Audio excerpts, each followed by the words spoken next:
Hello everyone and welcome.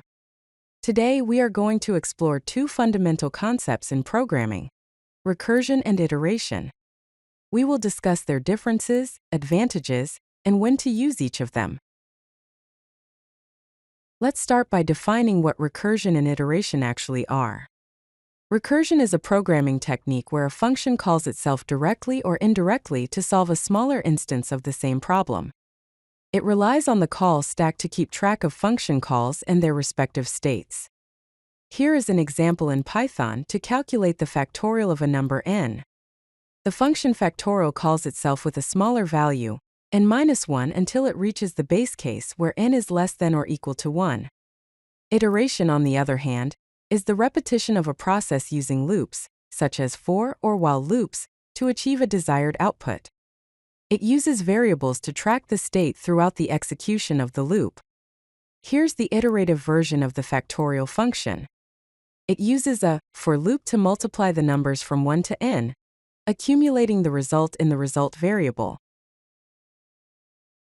Now let's discuss the key differences between recursion and iteration. Firstly, termination. Recursion requires a base case to stop the recursive calls, while iteration uses a condition to exit the loop. Secondly, memory. Recursion uses the call stack, which typically requires more memory, while iteration uses variables, requiring less memory. Thirdly, execution. Recursion involves function calls until it reaches the base case, while iteration repeats a block of code until the condition fails.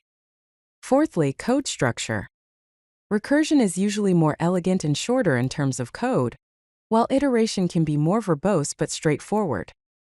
Fifthly, performance. Recursion can be slower due to the function call overhead, while iteration is generally faster in most programming languages. Let's delve into the memory usage of recursion and iteration. Each recursive call adds a new frame to the call stack, storing the function's state. This memory usage grows with the recursion depth. Here's an example of calculating the factorial of 4. You can see how each call to the function factorial adds a new frame to the stack. Iteration, on the other hand, uses constant memory regardless of the input size. Only loop variables are stored and updated in each iteration. Each step updates the variable's result in I without adding new frames to the stack. This makes iteration more memory efficient for large inputs. Let's explore the advantages of using recursion. Firstly, recursion provides an elegant solution for complex problems. Some problems are naturally recursive, such as tree traversal or graph algorithms, making recursive solutions more intuitive and easier to understand. Secondly, recursion promotes code simplicity. Recursive solutions are often more concise and easier to write than their iterative counterparts, especially for algorithms with complex control flow. Thirdly, recursion allows direct mapping to mathematical definitions. Many mathematical concepts are recursively defined, such as factorial or Fibonacci sequences, making recursive implementations more direct. Let's consider the example of traversing a tree. Recursion makes it simple and intuitive to traverse hierarchical structures like trees. As shown in the code, we process the left subtree, then the current node, and finally the right subtree. This process is repeated for each node in the tree until we reach the base case where the node is none. Let's examine the advantages of using iteration. Firstly, iteration offers better performance.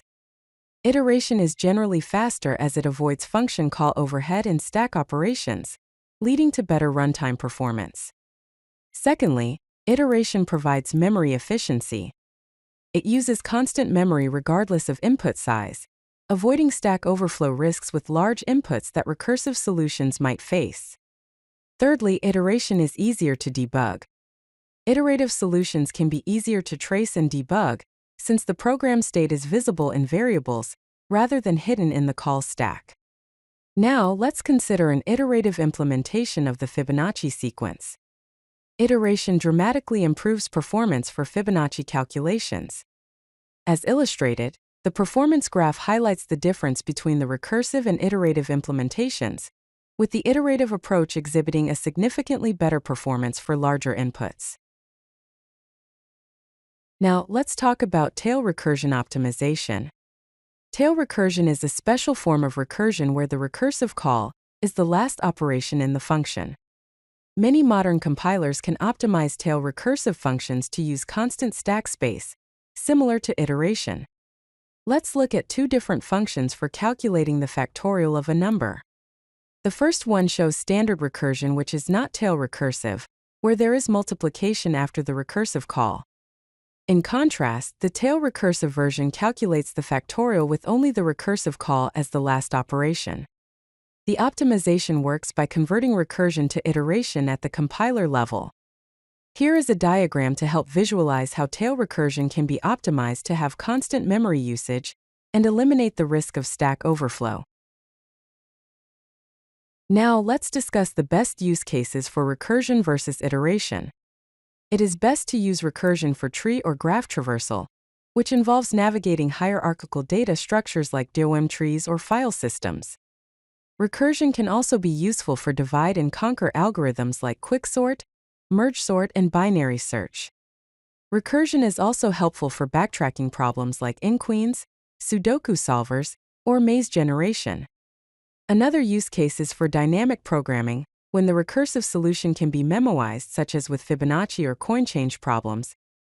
It is best to use iteration for simple repetitive tasks like counting, accumulation, or sequential processing of data. Iteration is also preferred for performance-critical code, when execution speed or memory efficiency is a priority. Large datasets are also better suited for iteration because it avoids stack overflow. Another use case is for simple algorithms like linear search, basic mathematical computations, or string manipulations. To help you decide whether to use recursion or iteration, here is a decision framework to guide you. First, ask yourself, is the problem naturally hierarchical or tree-like? If the answer is no, ask, does the algorithm use a divide and conquer approach? If the answer is yes, consider recursion. If the answer is no, ask, is code readability a priority? If the answer is yes, use recursion. Otherwise, use iteration.